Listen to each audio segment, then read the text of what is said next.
اعوذ باللہ من الشیطان الرجیم بسم اللہ الرحمن الرحیم الحمد للہ الذی لا یبلغ مدحته القائلون والصلاة والسلام علی شرف الانبیاء والمرسلین وعلی آلہ الطیبین الطاہرین اما بعد فقد قال اللہ تبارک وتعالی فی کتابہ الکریم وقولہ الحق بسم اللہ الرحمن الرحیم والنازعات غرقا صدق اللہ العلی العظیم۔ السلام علیکم ورحمۃ اللہ وبرکاتہ۔ محترم ناظرین، محترم سامعین، ہم سورہ النازعات کی تفسیر پڑھ رہے ہیں۔ اب تک ہم نے اس سورہ کی 5 آیات کی تفسیر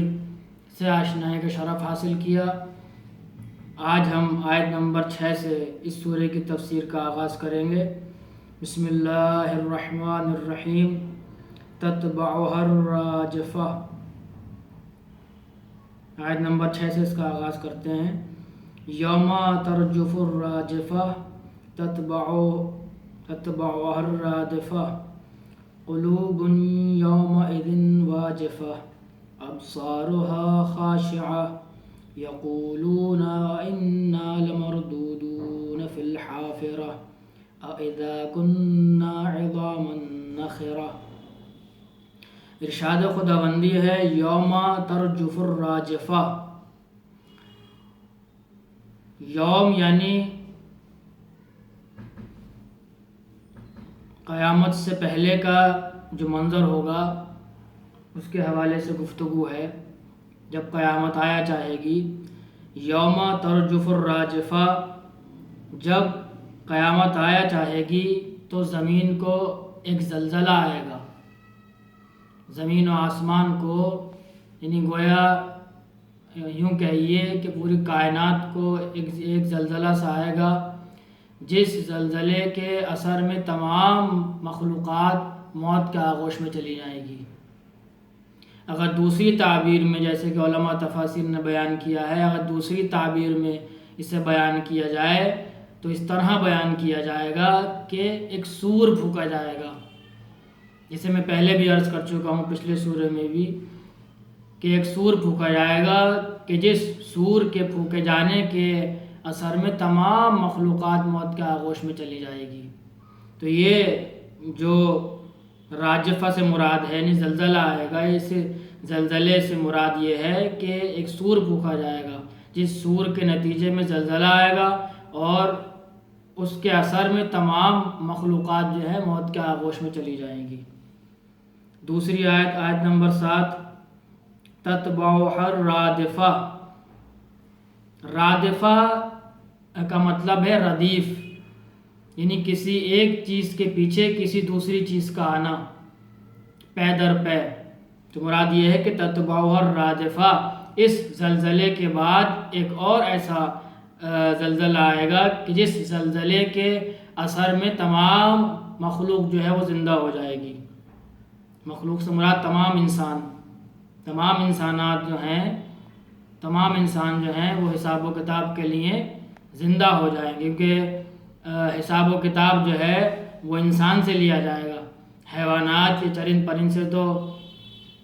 حساب لیا نہیں جائے گا، کیونکہ ان کے اوپر کوئی تکلیف ہی نہیں ہے۔ ان کے اوپر کوئی تکلیف اور شریعت یا اللہ کا حکم اس لیے نافذ نہیں ہے شرعی عنوان سے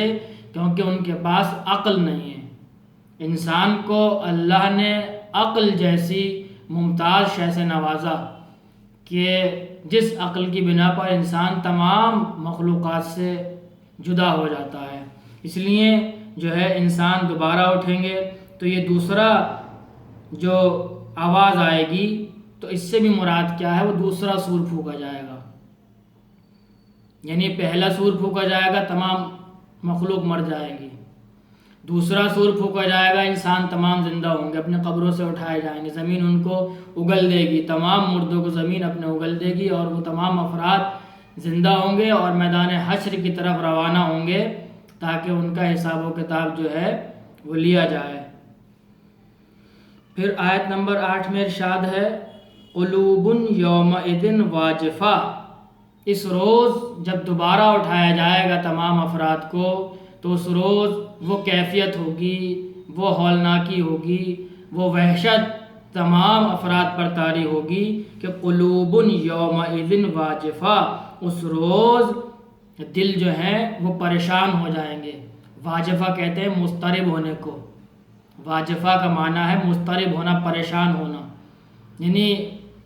ان افراد کے قلب اس موقع پر اتنے مضطرب ہو جائیں گے، اتنا پریشان ہوں گے، اتنی الجھن محسوس کریں گے، اتنی گھبراہٹ محسوس کریں گے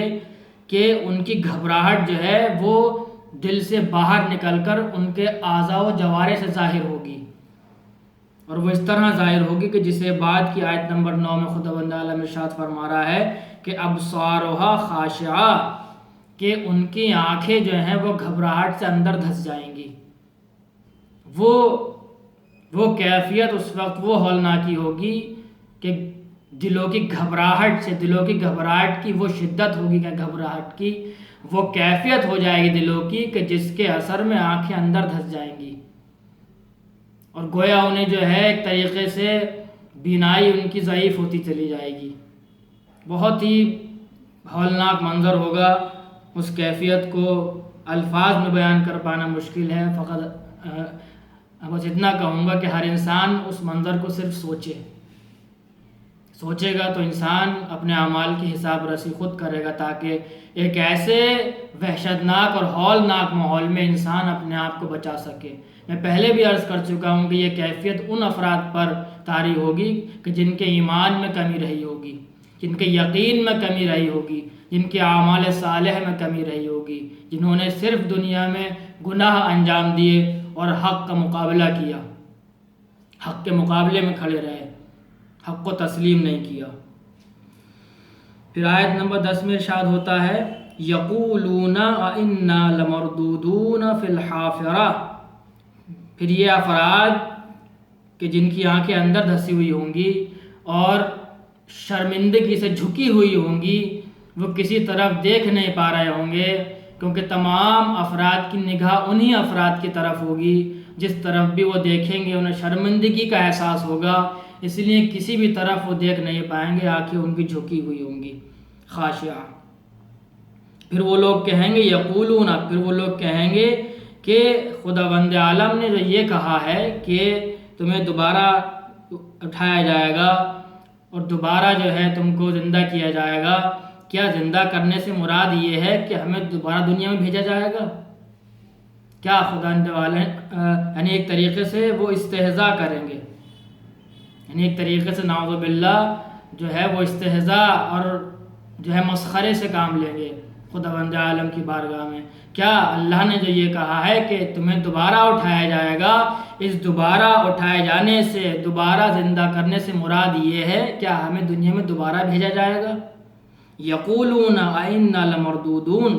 وہ لوگ کہیں گے کہ بے شک ہمیں کیا ہے دوبارہ اٹھایا جائے گا، فی الحافرہ، دنیا میں۔ حافرہ کا لفظی اور لغوی معنی یہ ہے، حافرہ کہتے ہیں گڈھا کھودنے کو، لغوی معنی، اور ایک دوسرا معنی اس کا یہ ہے کہ جب انسان کسی راستے پر چلتا ہے تو اس راستے پر انسان کے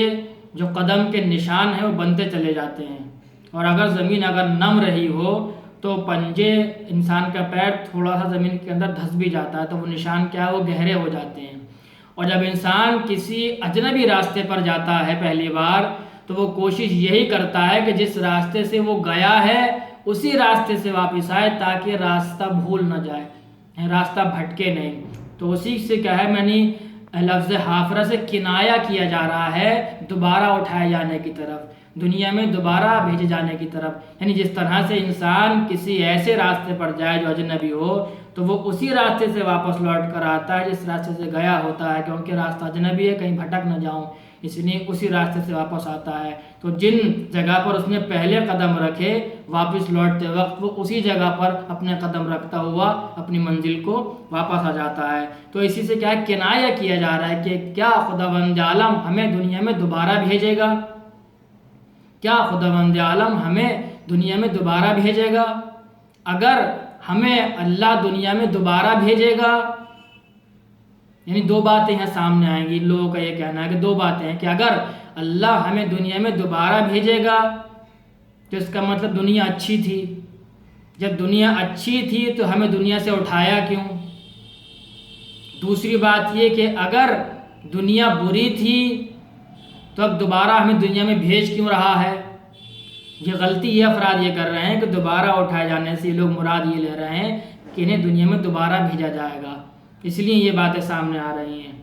کہ اگر دنیا سے ہم کو بلایا ہے تو دوبارہ کیوں بھیج رہا ہے؟ اگر دنیا اچھی تھی، دنیا بری تھی تو ہم کو دوبارہ کیوں بھیج رہا ہے؟ دنیا اچھی تھی تو ہم کو وہاں سے بلایا کیوں؟ تو یہ ساری باتیں یہ کیا ہے، یعنی مسخرے کے عنوان سے، مذاق اڑانے کے عنوان سے یہ لوگ کہہ رہے ہیں، لیکن یہ لوگ بھی سمجھتے ہیں اس بات کو، دوبارہ اٹھائے جانے سے مراد یہ نہیں ہے کہ دنیا میں دوبارہ بھیجا جائے گا،